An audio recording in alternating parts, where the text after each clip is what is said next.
So leadership is about influencing. It's the influence relationship between leaders and followers in order to achieve goals.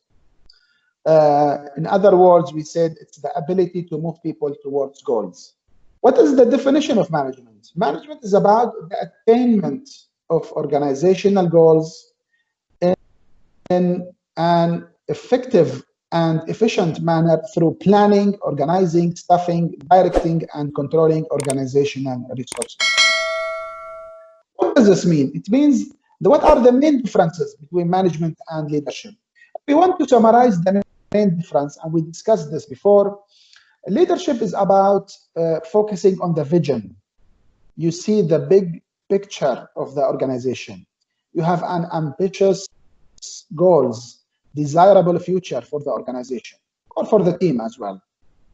While management, it has a short-term goals, focusing on tasks or achieving the organization short-term goals. This is the main difference.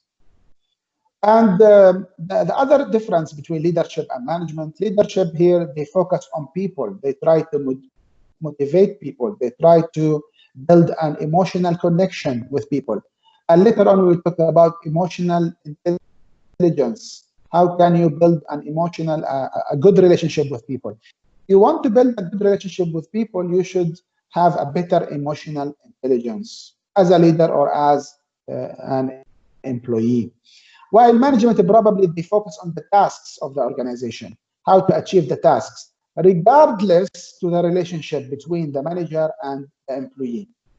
And remember also, we probably we discussed this before. We said that me as a teacher, should I have management style or leadership style?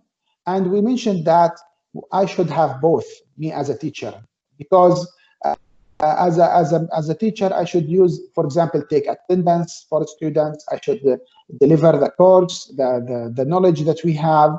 I should, for example, assist students, deliver their grades.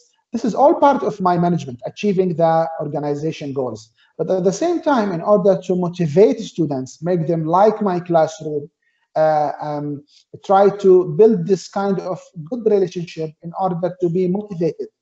And after being a student for about, let's say, we have the, I have the bachelor degree, I have the master degree and the PhD. This is almost about 10 years. I can tell I only remember a few teachers. And these few teachers, I remember them because they have better emotional intelligence. They have better leadership skills. Why? Because when we used to be students, they used to not just deliver the course, but also they used to try to motivate us and try to build a good relationship with us. So me as a teacher, it's really important to have both. But generally speaking, if you work in any organization, should you have management style or leadership style? As we said, you should have both skills. But the more you go up with the hierarchy level in the organization, you reach top management positions, you should have more leadership style.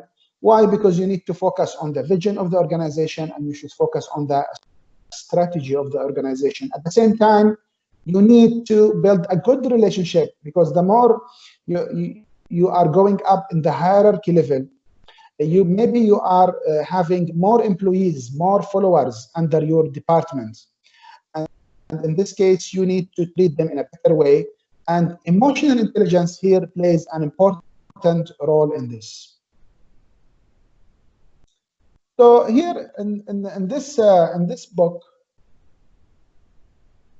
we see that the main differences between management and leadership, it is based on 5 measures or 5 pillars. Here, as we discussed earlier, management, it's about planning and budgeting, keeping eye on bottom line, which means other employees. While leadership is about a vision, as we said, and building a strategy for long term. Alignment, which means organizing and staffing, recruiting, directing. These are all functions of management, the functions of management. While here leadership style, you focus on the culture, on the values, of the organization, helping others to grow, as we mentioned earlier, the servant leadership. Here, the relationship, here you focus on the tasks and you use your position, you use your power. Me as a teacher, sometimes I use my power, for example. I give a bonus, I give a punishment maybe, and so forth. So here, as a management style, you try to achieve the tasks of the organization. While in leadership, you try to focus on people, you try to inspire them, motivate them, and try at the same time to build a good relationship with them through coaching and being a facilitator and a servant to other employees. Other two qualities that you should have personal qualities. Here in management, usually you have some emotional distance, which means that you don't care about the emotions of others pretty much. While here, no, in leadership style, you should have some emotional connections, understand the emotions of others, and build a good relationship. Through what? Open mind, listen to others, have a good communication, encouraging others, and sometimes you have a character. This is what we call it sometimes charisma. You should have some charisma. The outcomes of the organization, here you care about stability. You want to keep your organization with the same culture, maybe the same products. This is what we call about stability. This is what we mean by stability.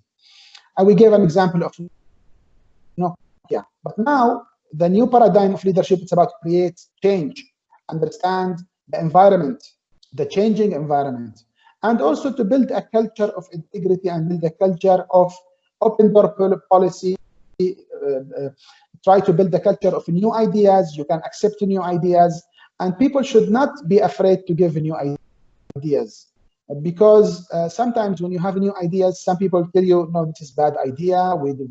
They don't take it as a serious suggestion to improve the organization.